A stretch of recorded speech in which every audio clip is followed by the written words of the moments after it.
여러분 안녕하십니까. 하이파이브 한국사 정경선입니다. 대한민국에 지금 졸업하셨거나 혹은 재학생이신 전국의 공무원 시험을 보기 위해서 노력하는 수험생 여러분, 다름이 아니라 요 한국사 이 공무원 시험에서 어떻게 공부할 것인가, 또 만점을 위한 방법은 뭔가, 또 어떤 책으로 공부할 것인가, 이런 거 가지고 제가 그래도 한국사를 전공 그리고 교단에서 한 15년 정도 있었던 경험 가지고, 여전히 역사라고 하는 것은 여전히 살아있는 학문이고 과거만 대상으로 하는 게 아닌데, 이걸 가지고 어떻게 하면 효과적으로 합격선에서 또는 그 이상으로 충족을 시키는 득점을 해서 행복한 미래를 준비할 수 있을까, 요거 가지고 한번 한국사 분야를 제 경험을 토대로 해서 여러분에게 알려드리도록 하겠습니다. 그래서 어떻게 공부할 것인가, 제가 한 7가지 방법을 좀 나열해놨는데, 가장 제가 강조하고 중요하게 여기는 것은 요겁니다. 1단계에서 특히 3단계로 공부하라.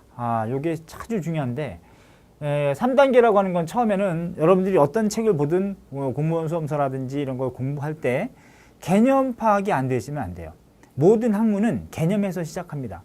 그래서 어떻게 보면 인간의 사고력에서 나오고, 공부나 학문의 시작은 철학이라고 하지만 어떤 공부 학문의 완성은 역사라고 하지 않습니까?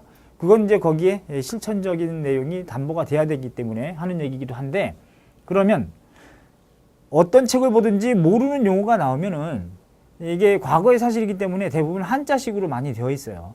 그러니까 이런 것들을 한자 자체의 개념 뜻을 파악해 가야, 그 용어의 의미를 파악해 가면서 공부를 해야, 그래야 역사가 재밌고 또 이게 실력이 되고 축적이 되고 까먹지 않고 날아가지 않는 그런 지식이 됩니다. 근데 그렇게 안 한다는 얘기죠. 그러니까 맨날 외워야 된다는 생각만 하고 그런 경향이 많습니다. 그런 다음에는 두 번째는 뭐냐, 시기 파악하라. 야, 이건 정말 중요하다. 시기 파악하라는 거. 어떤 선생님들은 그렇게 얘기해요. 공부할 때 역사는 암기가 아니고 연도를 배워서 뭐 할 거냐.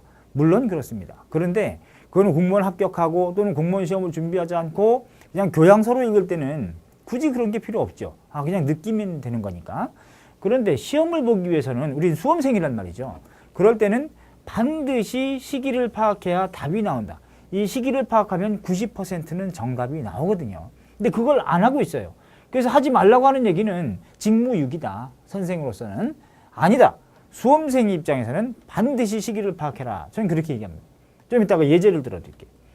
그 다음에 세 번째 단계는 이제 의의를 파악하는 건데, 어떤 역사적 사실은 그냥 나온 게 아니거든요. 그래서 이것은 배경은 뭔지, 그 사실을 공부할 때, 또 전개 과정은 뭔지, 전개 과정.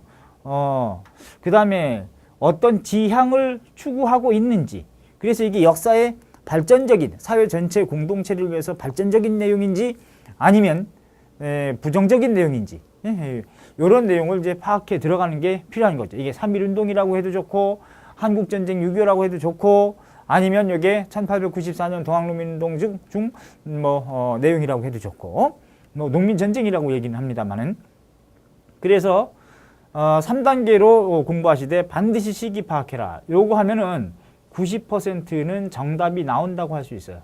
그럼 시대를 외우라는 거냐? 그거보다는 그 시기에 왜 그런 일이 벌어졌을까? 그리고 이게 몇 세기 사실인가? 이런 것들을 떠올려야 돼요.